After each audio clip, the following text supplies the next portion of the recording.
Hello everyone and welcome back to my channel, or if you're new here for the first time, my name is Angela and I find my paradise through reading. And I wanted to share with you guys the project that I had mentioned in one of my previous videos. It's a constant work in progress, and I don't know, I'm making some progress. I figured I would give you guys a little show around, let you know what I've been working on, why I've been so busy, and what my plans are. So this is really exciting. So to start off, I am, as you can tell, in a different place. I am still at home, but this is my attic, and I am renovating my attic and turning it into like my bedroom slash kind of library slash studio, whatever. This is just gonna be my space. And when I bought this house a couple years ago, like, the attic just always looked like such a cool space, but it was completely unfinished. And so I kind of had to start everything from scratch, almost, it feels like. And yeah, so I will show you how far I've come along in the project in the last couple months and what I plan to do here. So I will do my best. I'm just going to grab my whole tripod and see if I can give you like a little show around. Okay. Let's do a circle, I guess. Okay. So here's one side of the attic. Okay. So if I'm coming up the stairs, which are right here, so let me just stand in front of the stairs without falling down them. Anyways, so to my right, okay, this is the right side of the attic. You see it's got like an exposed brick wall, some windows, all that fun stuff. Very high ceilings here, okay? And then looking straight ahead, so I'm just walking to my right here, there is this 3 more windows, some high spaces up there, and it's kind of like got these poles, not poles, but you know, these beams, you know, that it's kind of like, I don't know, like a nook, kind of like it's going to be some kind of a nook. And then keeping on going, the other side of the attic, another exposed wall, 3 more windows. An old bed of mine is over here. So what I have done so far is, let's see, where did I start? Oh, the windows. Oh, these were super old windows, wood frames, ropes. You couldn't even open them and close them anymore. So I got all 9 new windows. Next, I got electricity put up here. This only had like 1 light bulb and 1 outlet. So now I have like outlets everywhere. Like there's one, there's another one. So there's outlets all around the room. I got 2 light fixtures. Here's one. And 2 ceiling fans. So if you can see up there, it's hard to get past these beams. And like there, I'm sure you see a ceiling fan. No, you don't. It's there, I promise. It's just really hard for me to, it's right above me. How can I not get that? Let's see here. There's a lamp. There it is. Let's go. So I have a light fixture and ceiling fan on this side and the same on that side. You see there's the other light, and then the ceiling fan is right there, right above it.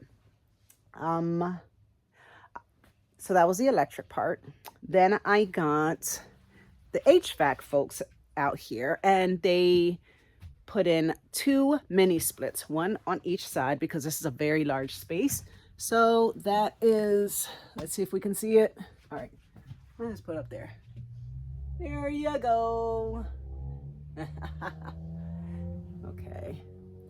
So I have these mini splits, so they provide the cooling and heating for this space. They are up high above the window, so you can't even see them unless you're up close and looking up. So it doesn't take away from the look of the place, because I love, you know, just the rafters. See, so there's the other mini split is above that middle window up high, and you can't even see it. You just see like the nice rafters, and it just looks really nice. Because I wanted to keep these walls exposed brick. Okay, so I got that done. And then, as you can see, I had insulation put in. So this wasn't here before. It was just wood slats from the roof. So I had an insulation crew come out, and they insulated the whole attic all the way up to the top, as you can see. Okay. So that's where we're at. Oh, that's my dog. Oh my gosh. You didn't see that. Storm, we're on video. Storm. Anyways, so we're at the point now where we're going to be putting up walls. So we have to like cover, obviously, all of this. So we're going to be putting up some walls. I want something more rustic, cabiny, cozy. So I'm looking at wood paneling instead of drywall. So we'll see. We'll see. And floors. I'll show you what I'm dealing with right now. These are the floors. So we definitely have to put some subfloor down, and I think I'm going to go with carpet, honestly, because this project has taken so much time and cost so much money that I don't think by the time we get to the floors, which is going to be the last step, I probably won't even have a whole lot left over to put like super nice floors in. So I'm just going to slap carpet and call it a day. Like, and it'll probably help a little bit with the insulation and just keeping it more cozy up here anyway. So that's it. So my plan, okay, is like this side, I guess, would be kind of like my bedroom furniture. Bedroom, yeah, like dressers, you know, whatever, my vanity, all that fun stuff. This place, especially because I have this ductwork for the central air in my house, and it like comes all the way out to like here.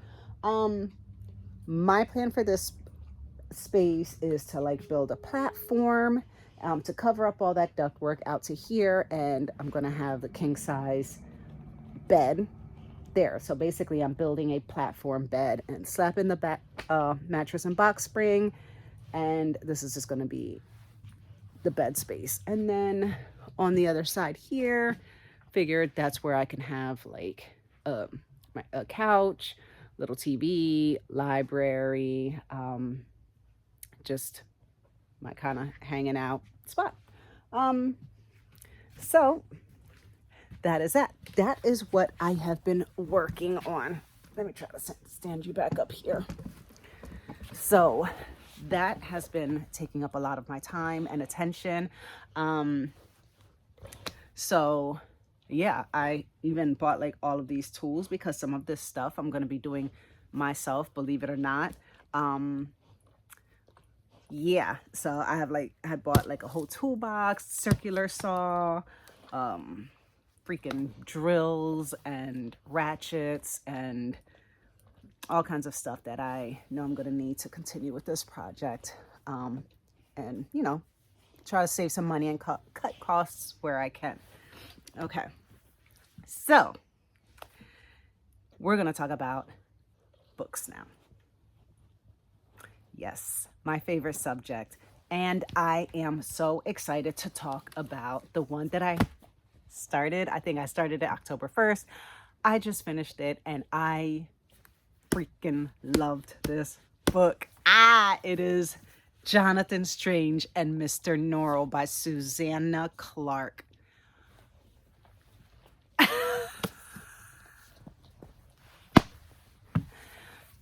I am so mad. Like, this has been on my TBR, and I am so mad that I kept putting it off. Because, come on, like, it's a pretty big one, you know, and I really didn't know a whole lot about it. So I was just kind of like, oh yeah, you know, I'll get to it. So I was like, I'm going to I'm going to read this book. And I thought this was on the 100 greatest books ever written list, but it's not. I was mistaken. It was like on another list. I think it was like this list of books that are destined to become a modern classic, I think. I'm pretty sure that's the list that I saw this one on.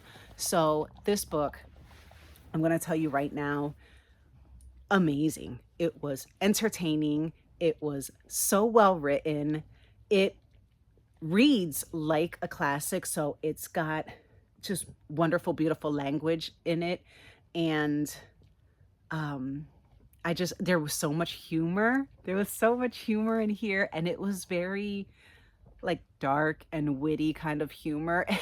Just some things just made me laugh so much and like so unexpectedly. And so last month when I read that big book, The Covenant of Water, and yes, there was like a little bit of humor sprinkled in and throughout the book. And it was a book that kind of like transported me to like another time, another country, another culture. And it was phenomenal. This book, I kind of feel like does a little bit of the same thing. It kind of really transports me to like another time, but you know, it's just magic, where magic is possible, where magic is kind of mixed in with like the modern everyday. I don't know how to explain it. It's so awesome. But let me read you the little spiel on the inside, because I didn't even read the inside. So honestly, I didn't know a whole lot about this book at all. Like I didn't even, nope, just went right on into it. Okay. So Storm, oh my goodness. I'm sorry, my dog keeps licking herself, and if you can hear it, I am so sorry, but like, I'm not gonna kick her out because she's old and not feeling well these last couple days, so I'm just gonna let her be. Anyways, oh my gosh, let me see if I can ignore this. Oh, having pets sometimes, I swear. She just turned 10 years old, so she's getting up there. All right, here we go. So the year is 1806. England is beleaguered by the long war with Napoleon, and it is hundreds of years since practical magic faded into the nation's past. But scholars of this glorious history suddenly discover that one practicing magician still remains, the reclusive Mr. Norrell of Hertford Abbey. Challenged to demonstrate his powers, Norrell causes the statues of York Cathedral to speak and sing, and sends a thrill through the country. The magician proceeds to London, trailed by excited rumors, where he raises a beautiful young woman from the dead and finally enters the war, summoning an army of ghostly ships to terrify the French. Yet Norrell is soon challenged by the emergence of another magician, the brilliant novice Jonathan Strange. Young, handsome, and daring, Strange is the very opposite of the cautious, fussy Norrell. Still, Norrell agrees to take Strange as a pupil, and the young magician joins England's cause, enduring the rigors of Wellington's campaign in Portugal to lend the army his supernatural skill on the battlefield. But as Strange's powers grow, so do his ambitions. He becomes obsessed with the founder of English magic, a shadowy 12th century figure known as the Raven King. In his increasingly reckless pursuit of the wildest, most perilous forms of magic, Strange risks sacrificing not only his partnership with Norrell, but everything else that he holds dear.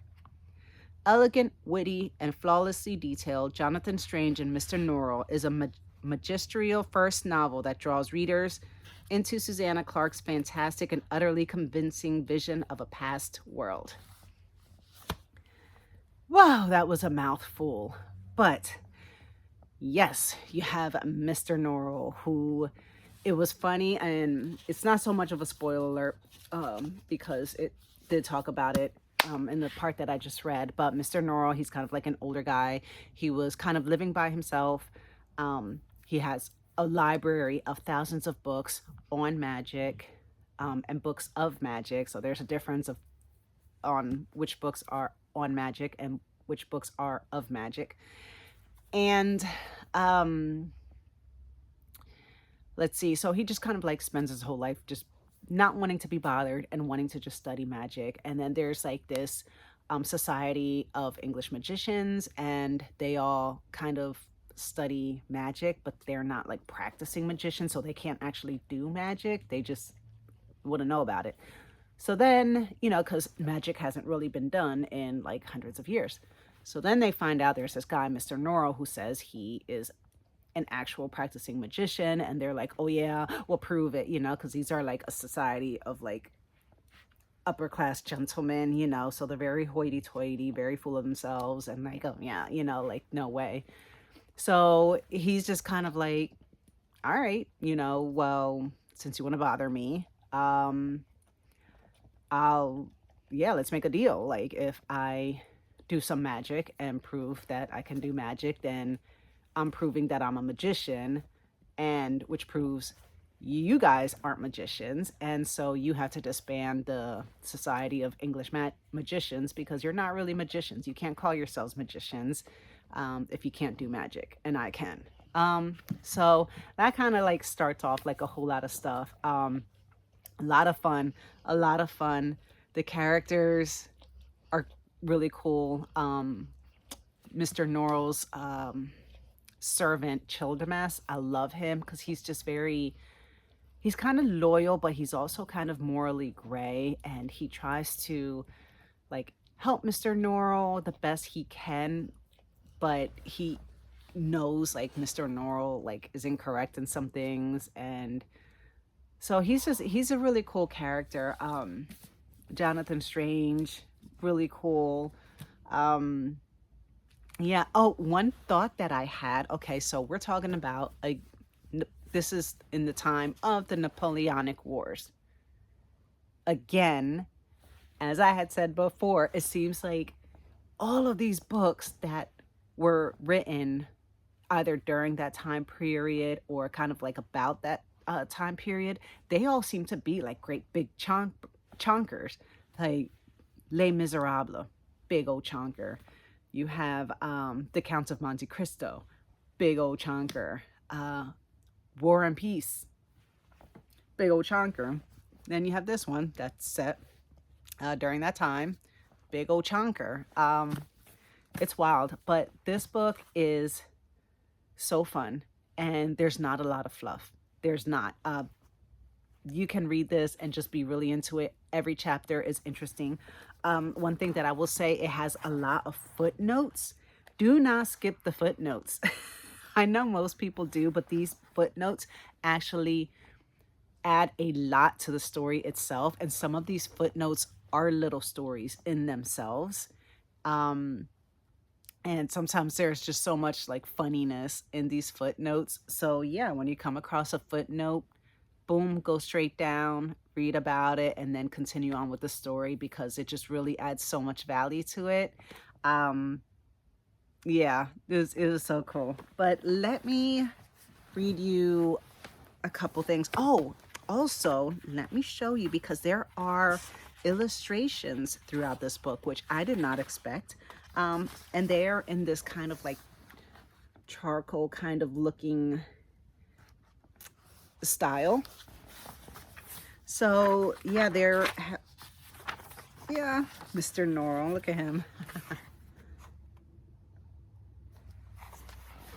Yeah, and it starts off with Mr. Norrell, and that's how like I can like show I didn't even read this, because it wasn't until I was almost halfway through the book that I even knew who Jonathan Strange was, because it was about Mr. Norrell for such a long time before they even brought Jonathan Strange into the picture. So yeah, oh my God, this book, oh my gosh, so good, so good. Susanna Clarke like killed it. This was so fun. I wonder if she's written anything else. I need to look into it, but yeah, the writing style, excellent. Reads like a classic, but so easy. Oh, here's another of the illustrations. This was like in Mr. Norrell's library when two men from the society came, like went to his house, and then he was like, yeah, I guess you can see my library, like whatever. And they were just stunned by his collection. It was Mr. Segundus and Mr. Honeyfoot. Yeah, so it was just, but let me see what I can find. And again, like sometimes it's hard to find things that you can kind of understand out of context. So sometimes like what I highlight doesn't make a whole lot of sense. But look, here's Jonathan Strange. And under here, it says, can a magician kill a man by magic? Lord Wellington asked Strange. Strange frowned. He seemed to dislike the question. I suppose a magician might, he admitted, but a gentleman never could. So I like that quote.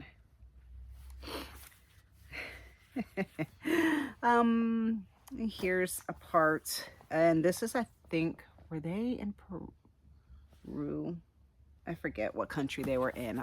But Strange actually went into the war zone to try to help the efforts against, you know, to defeat the French, and he wanted to offer his magic. A lot of crazy things happened for sure. But here's just a scene. Where have you put the French prisoners? He demanded of Colonel Murray. Not him. This was, hold on. Who's talking? I don't know. But anyway, it's not Jonathan Strange asking him. But where have you put the French prisoners? He demanded of Colonel Murray. In the belfry, said Colonel Murray. That will do, said the man. I only ask because last night Colonel Percy put 3 Frenchmen in a little shed thinking they could do no harm there. But it seems some lads of the 52nd had previously put some chickens in the shed, and during the night the Frenchmen ate the chickens. Colonel Percy said that this morning several of his lads were eyeing the Frenchmen in a very particular manner, as if they were wondering how much of the flavor of the chickens had gotten to the Frenchmen, and whether it might not be worth cooking one of them to find out. Oh, said Colonel Murray, there is no danger of anything like that happening tonight. The only other creatures in the belfry are the rats, and I should think that if anyone is going to eat anyone else, the rats will eat the Frenchmen. Colonel Murray, General Stewart, and the man with black mustaches began to laugh. And here is someone asking Jonathan Strange, okay? How do you like the war, Mr. Strange? Asked a fox-haired, fox-faced gentleman at the other end of the table. Oh, it is a little confusing at first, like most things, said Strange, but having now experienced many of the adventures a war affords, I grow used to it. I have been robbed once. I have been shot at once. Once I found a Frenchman in the kitchen and had to chase him out. And once the house I was sleeping in was set on fire. By the French? Inquired General Stewart. No, by the English. There was a company of the 43rd who were apparently very cold that night, and so they set fire to the house to warm themselves. Oh, that always happens, said General Stewart. And there is oh my goodness, the king. Oh my goodness, Jonathan Strange trying to sneak the king out. Here's one where, okay, so there is this fairy person who took a liking to this servant named Stephen. And so this fairy person is always, you know, taking Stephen with him, almost abducting him in a way. Like Stephen would be hanging out, minding his own business. Next thing you know, here he is with the gentleman. And he's just like with him wherever he wants him to be. So, and Stephen is so, he's so helpless. He is just 100% helpless. He wants nothing to do with this fairy. This fairy keeps giving him all kinds of like jewels and precious items and gifts, you know, and Stephen's just like no. And the fairy wants to make him king of England. And Stephen's like, look, you know, And then I'm just chilling, like, leave me alone. I'm fine. I appreciate it, And the fairy's like, well, they treat you like a slave, like a servant. And Stephen's like, I am a servant. But it's such an odd relationship. But here's one of the scenes that I just kind of thought was funny because it just shows Stephen like still trying to be very, very polite and, not anger this fairy, even like when he's scared to death. So, Stephen found that his feet and ankles were deep in cold water. He tried to step aside. Immediately, the ground lurched most alarmingly, and he sank suddenly into it up to the middle of his calves. He screamed. "Hmm?" inquired the gentleman. I would never presume to interrupt you, sir, but the ground appears to be swallowing me up. It is a bog, said the gentleman helpfully. It is certainly a most terrifying substance. Stephen attempted to mimic the gentleman's calm, uninterested tone. He knew only too well that the gentleman set a great value upon dignity in every situation, and he feared that if he let the gentleman hear how terrified he was, there was every possibility that the gentleman would grow disgusted with him and wander off, leaving him to be sucked into the bog. He tried to move, but found nothing solid beneath his feet. He flailed about, almost fell, and the only result was that his feet and legs slipped a little further into the watery mud. He screamed again. The bog made a series of most unpleasant sucking noises. Oh, God. I take the liberty of observing, sir, that I am sinking by degrees. Ah! He began to slip sideways. You have often been so kind as to express an affection for me, sir, and to say how much you prefer my society to that of any other person. If it would not inconvenience you in any way, perhaps I might prevail upon you to rescue me from this horrible bog. The gentleman did not trouble to reply. Instead, Stephen found himself plucked by magic out of the bog and stood upon his feet. He was quite weak with fright and would have liked to lie down, but dared not move. So poor Stephen. Like, this isn't even like a small part of what he's had to deal with this fairy guy. Like, this guy is a lunatic. Ooh, and Strange. Oh, Strange gets wild. It says, then I will explain it to him. Mr. Norrell, I have changed England to save my wife. I have changed the world. I shall not flinch from summoning up one man, let him be as tremendous as he may. So, honestly, guys, if you have not read this book and this sounds like something that you might enjoy, go for it. You will not be disappointed. It's like, oh my God, like 1800s England, magicians, humor, adventure, so much, just so much. Oh my gosh, I had such a wonderful time with this book. I am so glad I read it. Can't believe it took me this long to read it. Wow, I don't know. I was gonna say, like, I feel like already that this is gonna be like my favorite book of October, but October promises to be an amazing reading month. And speaking of, okay, so the next book that I am reading, long awaited. It feels like long awaited, but it really hasn't been that long. Y'all remember I read, this isn't even the book. I grabbed the wrong one. This is Under the Whispering Door by T.J. Klune. But no, I meant to grab The House in the Cerulean Sea, which I read a couple months ago maybe. And I pre-ordered the second book, which is Somewhere Beyond the Sea. Okay, look. First of all, I read the other books I listened to on audio. What's it called? On Audible. Daniel Henning narrated TJ Klune's books, does the best job ever. So I was like, I miss his voice. I miss the characters' voices. Is he going to narrate this one? Yes! And it's out there. It's on Audible. So I have the book, but I am listening to it. I actually just started listening to it today.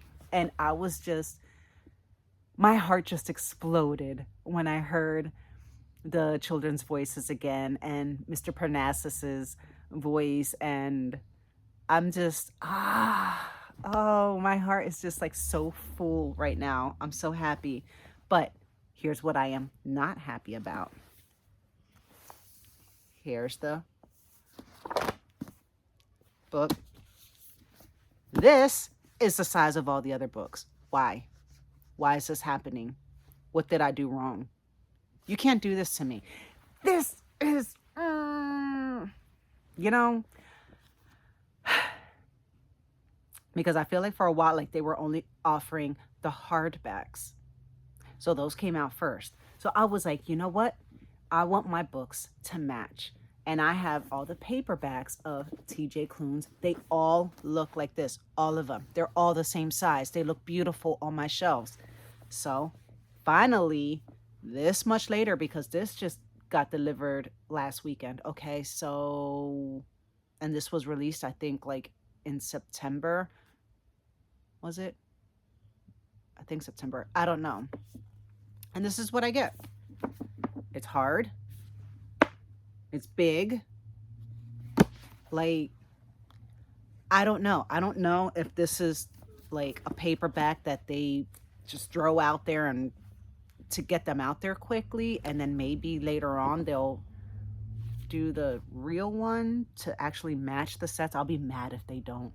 I'll be really upset because y'all know how I like my books to match. You know, when they're part of a series or a set, they need to match, sir. So I don't know. So I'm going to keep my eyes open. Let me know if like you guys have experienced that before, if like maybe later on, like I said, like maybe they just start off with a whatever paperback and then later on they'll do the real one, what I call the real one, like, which is like nice and soft. It's all floppy. It's like this. I mean, is that too much to ask? Am I being picky? No, that's not too much to ask. I don't think. It's got that buttery cover. Yeah, no, that's not it. So if they do come out with like another one that matches the set, then I'm for sure going to get rid of this one. I will donate it to a little free library or to someone who wants to read it. But I do like the illustration. Aww. It's showing the little house on the cliff. Somewhere beyond the sea. Oh my goodness. I am so excited. It already started out good and I'm just so happy. And then here's the other book that I'm going to be reading this month. And so there's like a whole nother disappointing story that goes along with that. You remember I got a Vampire Christmas Carol. Okay, so this is like Charles Dickens's Christmas Carol, but with a vampire twist. Okay, so I took that book with me last weekend. It was my birthday, and I went on a trip. And I took the book with me, and I lost it. Like, honestly, I rented an RV, and I'm still at a loss. Like, what happened to my stuff? Because not only did I lose a Vampire Christmas Carol, I lost a notebook that I was kind of like jotting down things that were happening during the day so that I can have some notes to transfer into my journal, because I didn't want to bring my whole journal with me. So there was that. And my planner, like, I call it my book of life, like my planner. It has like my appointments, my TBR list, the list of books that I'm currently reading. It's got how many vacation days I have left to use this year. It's got my budget. It's got my lesson plans for my languages. My planner has everything. And I came home and basically my books, I don't know. I don't know. I feel so lost, so confused, and so disoriented since I lost my planner.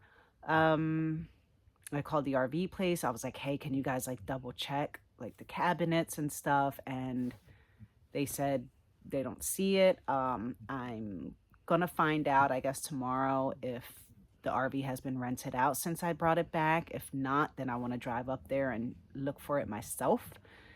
Because it doesn't make sense. It must have my books. I don't know how like all of them could be gone, and I didn't leave the RV with the books. Like I never took them out of the RV at the campsites or anything like that. So I don't know what happened, and I'm so sad about it. So yeah, if I don't find yeah, if I don't find my books, then I will have to repurchase A Vampire Christmas Carol because I was really excited to read that during the month of October. So, anyways, so that is all that I have for you today. I know I feel like a little chatty. I don't know why. Life has been fun. What can you do? um, yeah, and I look forward to one day like doing more videos here with like walls and bookshelves and having this a finished space, and then you were able to see um the space before it got finished while it was in progress. So I think that's really exciting, and I'm actually, this is kind of like my first video up in my attic space. And look, the light is like blaring through the window. Like we have so much light, like 9 windows up here. The lighting is beautiful. I do feel like it's less distraction, so I'm not like on the first floor where doors are opening and closing and all 3 dogs are running around. So this is just a lot more quiet space and less distracting. Oh my god. The lights. I hope this comes out in the video. That's cool. Let me, oh wow, this is great. Oh my god, too much light, guys. Let me move you over here. Okay, anyways, that's all I had for you today. Thank you so much for joining me, and let me know what you've been reading. What are you planning to read for October? I want some spooky reads, but we'll see. You know I'm a chicken. So happy reading, y'all. Talk to you later. Bye.